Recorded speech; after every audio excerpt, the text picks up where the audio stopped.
విశాఖపట్నంలో ఉత్తరాంధ్ర జిల్లాల బహుజన్ సమాజ్ పార్టీ నియోజకవర్గ ఇన్ఛార్జీల సమీక్షా సమావేశం జరుగుతున్నది. మరి ఈ సమావేశంలో ఈ విశాఖ పార్లమెంటు నియోజకవర్గం నుంచి పోటీ చేస్తున్నటువంటి శివప్రసాదరావు గారు, అలాగనే విజయనగరం పార్లమెంట్ నుంచి పోటీ చేస్తున్నటువంటి ప్రకాష్ రావు గారు, వారితో పాటుగా మరి రాష్ట్ర కార్యదర్శిగా ఉన్నట్టు ప్రధాన కార్యదర్శిగా ఉన్నటువంటి తిరుపతిరావు గారు, మరి మిగతా వివిధ నియోజకవర్గాల నుంచి పోటీ చేస్తున్న వాళ్ళు పాల్గొంటూ ఉన్నారు. ముఖ్యంగా ఈరోజు బహుజన్ సమాజ్ పార్టీ ఈ రాష్ట్రంలో ఉన్నటువంటి ప్రధానమైనటువంటి పార్టీలుగా భావించబడుతున్నటువంటి అన్నీ కూడా వాళ్ళ ఎజెండాలకి విరుద్ధంగా ఈ రోజున ఏదైతే ప్రజలను మభ్యపెట్టే విధానాలు పథకాలతో ఈ రోజున మళ్ళీ ప్రజల మధ్యకు వచ్చి రాబోయే ఎన్నికలు గెలవాలనుకుంటున్నారో మరి వాటికి పూర్తిగా వ్యతిరేకంగా బహుజన కులాలకు అధికారంలోకి రావాలనేటువంటి ఉద్దేశంతో మా యొక్క ప్రచారం, మా యొక్క కార్యక్రమాన్ని మేము ఆల్రెడీ రూపొందించుకున్నాం. ముఖ్యంగా ఈ రాష్ట్రంలో ఉన్నటువంటి రాజకీయ పార్టీలన్నీ కూడా 2 సామాజిక వర్గాలకు సంబంధించిన వాళ్ళు మాత్రమే నడుపుతున్నారు. మరి మనందరికీ తెలిసిందే, ప్రాంతీయ పార్టీలుగా ఉన్నటువంటి టీడీపీ ఒక సామాజిక వర్గానికి ప్రాతినిధ్యం వహించేదిగా ఉంటే, అలాగనే వైసీపీ కూడా మరి ఏ సామాజిక వర్గానికి ప్రాతినిధ్యం వస్తుందో మనందరికీ తెలుసు. మరి వీరితో పాటు ఈ రోజున 2 జాతీయ పార్టీలు కూడా బీజేపీ కానీ అలాగే కాంగ్రెస్ కానీ మరి అదే సామాజిక వర్గాలకు సంబంధించిన వాళ్ళ యొక్క నాయకత్వం నడుస్తున్నాయి.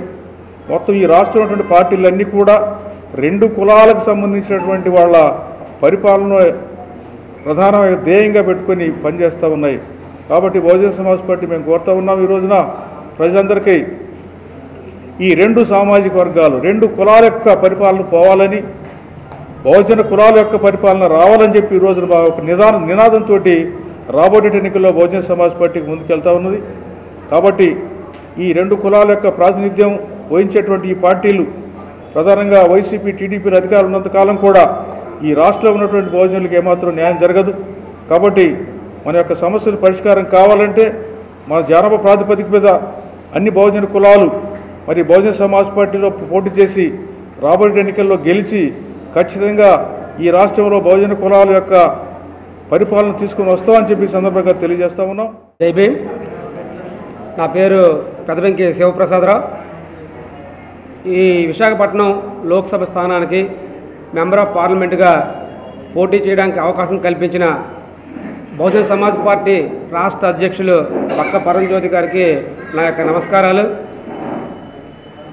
సామాజిక న్యాయం బీఎస్పీతోనే సాధ్యం అని నిరూపించబడింది.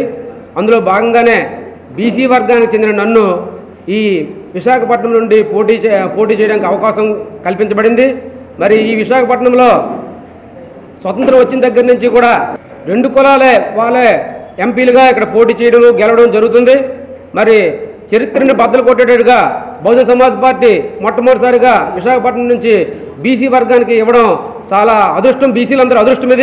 ఈ అవకాశాన్ని ఈ పార్లమెంట్ ఉన్నటువంటి బీసీలు, ఎస్సీలు, ఎస్టీలు, మైనారిటీసు అందరూ కూడా బహుజన కులాలు అందరూ కూడా ఇది అవకాశంగా తీసుకొని ఏనుగు గుర్తుపై ఓటు వేసి నన్ను గెలిపించాలని కోరుకుంటున్నాను. అలాగే ఈ విశాఖపట్నంలో ఉన్నటువంటి సమస్యలన్నిటి కూడా నాకు తెలుసు. ఎందుకంటే నేను విద్యావంతుడిగా ఈ ప్రాంతం యొక్క సమస్యలన్నింటినీ కూడా ఆకలింపు చేసుకున్నాను. మరి ఈ సమస్యల పరిష్కారం కావాలంటే, ఢిల్లీలో నేను పోరాటం చేయాలంటే తప్పనిసరిగా మీరందరూ కూడా నన్ను గెలిపించాలని మీ అందరికీ కోరుకుంటూ జై భీమ్, జై భారత్. బహుజన్ సమాజ్ పార్టీ తరఫున నేను విజయనగరం పార్లమెంటరీ క్యాండిడేట్గా నాకు రాష్ట్ర అధ్యక్షులైనటువంటి పరంజ్యోతి గారు, బహుజన సమాజ్ పార్టీ రాష్ట్ర అధ్యక్షులైనటువంటి పరంజ్యోతి గారు నాకు ఆ బాధ్యత అప్పచెప్పారు.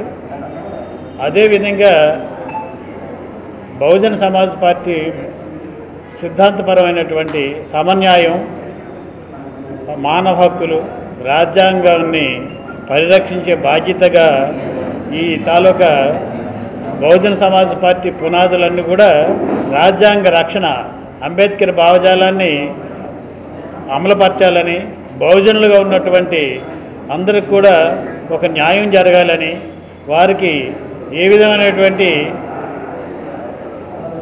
సాంఘికమైనటువంటి దురాచారాలకు దూరంగా ఉండినటువంటి బాధ్యత ఈ గవర్నమెంట్పై ఉంటుంది. అటువంటిది కాకుండా ఎక్కువ ఉన్నటువంటి దళితులు ఈరోజు రాష్ట్ర పాలన అంతా కూడా దళితులకి ఏ విధమైన అన్యాయం జరుగుతుంది అదంతా కూడా దృష్టిలో పెట్టుకొని ఒక రకంగా విద్య, ఆరోగ్యం, న్యాయం ఈ మూడు కూడా ప్రజలకు అందిన రోజే ఈ సమాజంలో ఒక అభివృద్ధి అనేది జరుగుతుంది. కాబట్టి ఆ విధంగా మా బహుజన సమాజ్ పార్టీ ఖచ్చితంగా ఈ అందరికి కూడా ఒక రకంగా న్యాయం జరుగుతుందన్న ఉద్దేశంతో మేము కృషి చేస్తాం.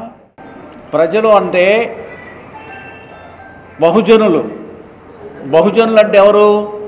బీసీ, ఎస్సీ, ఎస్టీ, మైనారిటీలు వీళ్ళందరూ కలిపితే 85% మంది ప్రజలు ఉన్నప్పుడు పరిపాలన ఎవరి చేతిలో ఉండాలి అనేది ప్రత్యేకంగా మీకు చెప్పనవసరం లేదు.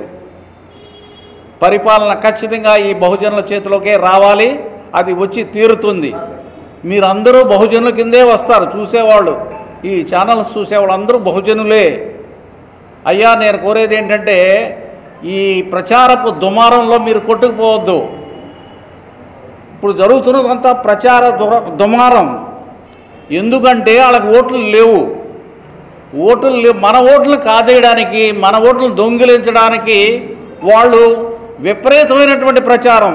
ఎక్కడ చూసినా టీవీ ఛానల్స్ కావచ్చు, సోషల్ మీడియా కావచ్చు, పత్రికలు కావచ్చు, హోర్డింగులు కావచ్చు, ఎక్కడ చూసినా అదే ప్రచారం కొనసాగుతూ ఉన్నది.